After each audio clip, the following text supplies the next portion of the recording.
theater, that disgusting word that I love, used for war, and he never talked about the war. I don't know what he did, but he was in intelligence, and I used to think, well, he was listening to electronic intercepts, but he talked about how there were snipers in Hawaii. Well, if there were snipers, that meant intelligence was dealing with human beings, and whatever he saw made him unable to see violent movies, to discuss violence, and I now realize, oh my God, my father had PTSD. David makes very clear in his book the ruination of young people's minds and souls and psychologies by having to commit murder and being told that they are champions and strong and honorable. Or if they will commit murder, it reminds me nothing so much as we have to beat you up and you have to do a drive-by shooting, then you're in the gang, then you're part of us, and we'll take care of you. But indeed they don't. You get murdered in gangs, you get ruined, your parents, children, mothers, fathers, they all get ruined. Thank you, David, in your book, for saying that fundamentally this dishonesty is ruining Americans currently. Many, many people have fallen. The Germans will talk about that, and psychologist Alice Miller talks about how the Germans have generations of guilt about that war and about that Nazi Reich. And we must keep speaking for our health. And when we say health care, man, we mean single payer, but we also mean end the lies of war. Thank you. Thank you very much. You want to sit there? Come sit. Yes, sir. And here, and then right behind you, and then everybody else. And feel free to introduce yourself or not. Tom Camarella. Most of the people in this room got from school, they've got history and they got civics. We don't get that anymore for the young people. And what's left is totally warped. So what we have to do is get some of this into our school system, and that's probably not going to happen, so maybe we have to do something like ORT or something like that so that we can get, like say, Howard Zinn's and your book into the children, because they don't know what's going on. They don't know how to analyze anything. So between those two things, it makes our job very difficult.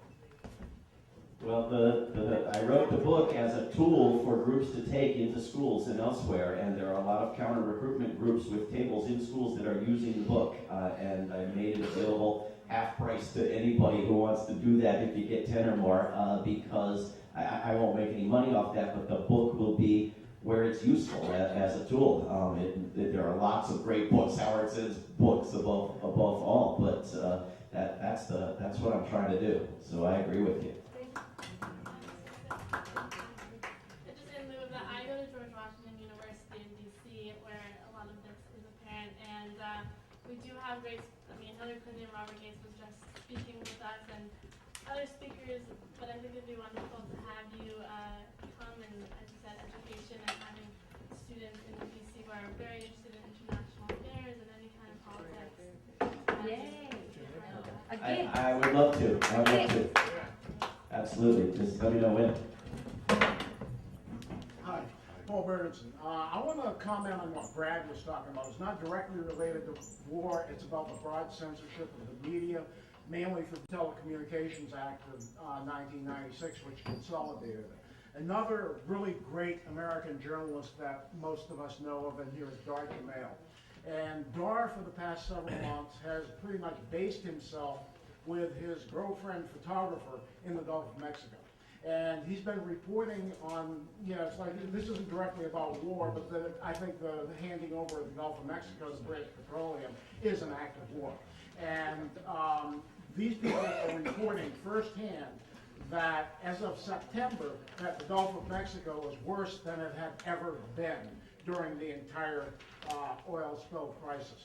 And last night I'm watching a football game, the New Orleans Bowl, and they're promoting Louisiana seafood on there, and saying that it's the most tested seafood in the world, and it is, because I've been reading the local media reports that were testing it back in September and October, basically saying it was poison, and you've got the fishermen standing out there saying it's poison, we won't serve it to our families, why would we lie?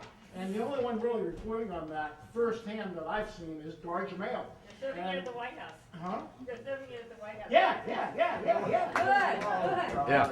And I think it's just something we need to know about that's just been shuffled off. And I mean, Barack Obama just handed it over to his biggest campaign contributor, British Petroleum.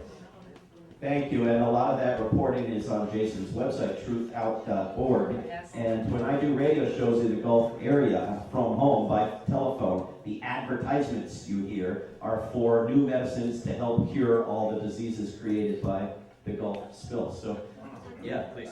I just want to add one thing about what you were saying. This sort of actually relates to the wars in general. The fact that the biggest, largest disaster, environmental disaster in history is no longer being covered truly, in my opinion, it really has to do, and part of the reason that you don't really see too much war reporting as well, at least the type of war reporting I would like to see is because you don't have any of the images, the true face of the disaster. This administration controlled access in New Orleans. You would get arrested and tossed in jail if you got anywhere near the site. And Dar actually, on his own dime, went out there. And it's the same thing with with Afghanistan and Iraq. When have we really seen the true face of the devastation of that? And I think that that's part of the propaganda. They want to control. And I mean this, I don't mean to sound like conspiratorial, but they want to control the message, okay? This administration controlled the message in New Orleans, in the Gulf, because then the public won't pay too much attention of it. If you start to see the devastation, if you start to see what the impact of this truly was, you may scream a bit louder. And I think the same goes for the wars as well. We don't see how it actually has. We don't see the people who have lost limbs, not too often at least. We hear statistics, in the mainstream, we hear statistics and that's largely it. Yeah, I want to point out something that's in the book, because the truth is, if we look at the big picture, and I think that we should, we have a permanent war economy, which was exacerbated by Reagan. We all remember that, don't we? Where he gave awards, economic awards to every country to every company that took its business offshore.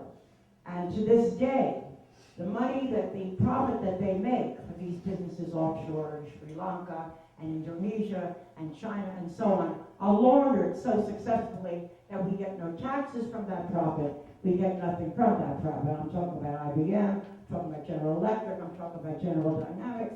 And as long as we have a permanent war economy, we are going to have permanent war. That's what I love about this book. Now, the United States has been at war for 100 years every single year. Let me just read some of it. Okay, with warlike action, the United States has overthrown governments in Hawaii, Cuba, Puerto Rico, the Philippines, Nicaragua, Honduras, Iran, Guatemala, Vietnam, Chile, Grenada, Panama, Afghanistan, and Iraq, not to mention the Congo in 1960, Ecuador in 1961 and 63, Brazil 1961 and 64, the Dominican Republic 61 and 63, Greece 65 and 67, Bolivia 64 and 71. You feel as though I'm reading the phone book? Yeah. Every single year, mention a year, I'll mention the war. We have a permanent, and if you buy the book, this is on page 32. I won't beleaguer you by going any further down the list. But that's what's valuable about this book. It's very specific. On the way here, I said to Marcy Winograd, who is a magnificent teacher who teaches in a low income, where do you teach? South LA. Where? South LA. Oh, yeah, South LA. But she teaches in a particular school that we worry a lot about. I said, what we should do is create one lesson, one history lesson about the wars that the United States has been in just for this century. And make those children understand that we have a permanent war economy, and that is the reason. And while we're making those children understand it, let's make the Congress understand it. Let's make the President understand it. And let's let them know that we know that that's what they're doing. You know, today, Lindsey Graham had the unmitigated gall on CBS to actually look forward to the time when we will establish 2 new bases in Afghanistan. That was his idea of a peace agreement today on CBS. So that makes how many? 1,000 bases that we have throughout the world, more than all the other bases put together. So I think that even though these individual things are horrifying, I think that as we develop an agenda, and I feel we should, because we're really all over the place. We're in healthcare, we're in warfare, but what does warfare really mean?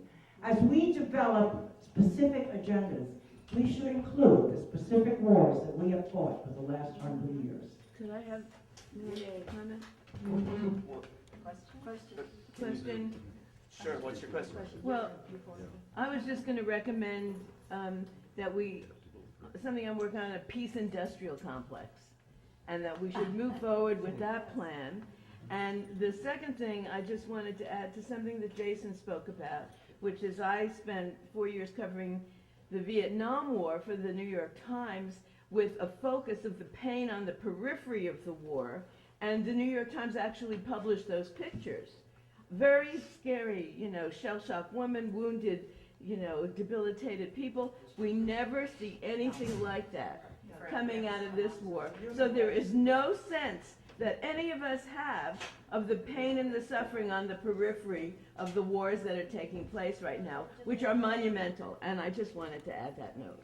Well, I completely agree with all of that, and depending on what you mean by a peace industrial complex, I think it's absolutely far and away the number one thing that we need. I was at a conference in D.C. a week or two ago called Roots Camp, where we had sessions on things like why the Democrats are sucking. And everybody in the room, these great activists and campaign staffers and bloggers, are all talking in the first person, we the Democrats, right? And nobody in that room sucked.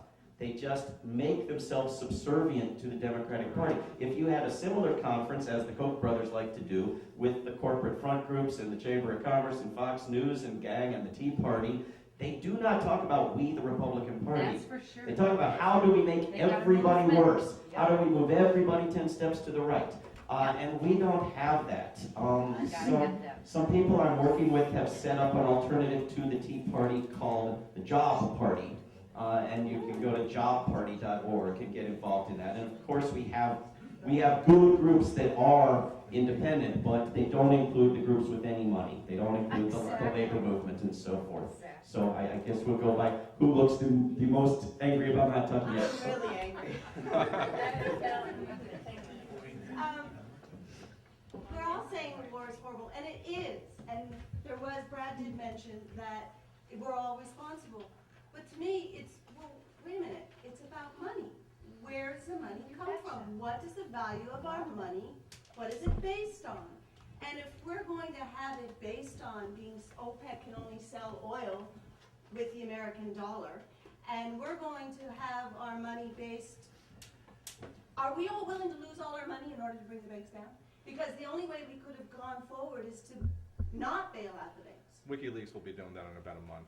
We don't need to spend any money. But get ready, because if we really, really want this world changed, then we all have to lose our money too. Because every single one of those wars maintain the value of the dollar. Are we ready to watch it go down? They want it to go down, because how do you do it? You have a war and reconstruction, rebuild up the value of the dollar, and once the war is over, those who have the power of issuance are in control again, and we start over. Are we ready to maintain that same control, or are we going to take back control? Because if we're not going to change the way money works, it's just more of the same. All right. There was a bill introduced in Congress year after year through the 60s, 70s, 80s, 90s to create a commission to start converting from the war industry to a peace economy. And it hasn't been, and it was very close to passing just before President Kennedy was killed. And we haven't heard much about it since, but it is part of the solution. Let's go over here. John Firmshaw, I'm host of Politics and Pedagogy at KPFK, and I really am a teacher. Yeah. And we need to start focusing on the educational issues, because what's happening in education is that with the scripted programs and keeping teachers constantly under pressure, everything that really would encourage an educated populace is gone. Really? And so what we need to do is to refocus our energies to look at the privatizers and to look at the financial reasons why students don't, on either side of the spectrum, know how to say the Pledge of Allegiance, or know anything about the Revolutionary War, or anything beyond reading and math and how to take a test. So if you have any issues about education that you would like to address or talk to me about, and especially our panelist, Lila, I know has done a lot of work, please write about that to bring this to people's attention. They should all be on your show, John. Well, Mimi's going to be on the show with the Pitch rest to of the kids. good, and well said. And I think a lot of kids do learn a little bit about the Revolutionary War and all the other wars, but nobody tells them there's anything in between the wars. There's anything else happened in our history other than wars. Right. Some education. I'd like to say, I agree with everything that's been said, but I want to say it in slightly different terms. I was on Saipan when the B-29's bomber took off for Hiroshima. And I was in that war to fight against fascism. And I discovered over the years that we didn't win the war against fascism. We just changed its national identity.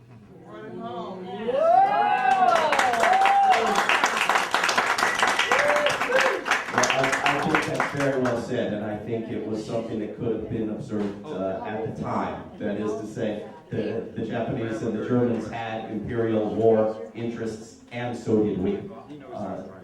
Yeah. Speaking of World War II, one of the things I loved in your fantastic book, putting together all the lies about all the wars, was that in one place you mentioned that World War II, the supposed good war, could have been prevented. You mentioned, and I wonder if you mentioned that if we had not so badly punished Japan, for example, Germany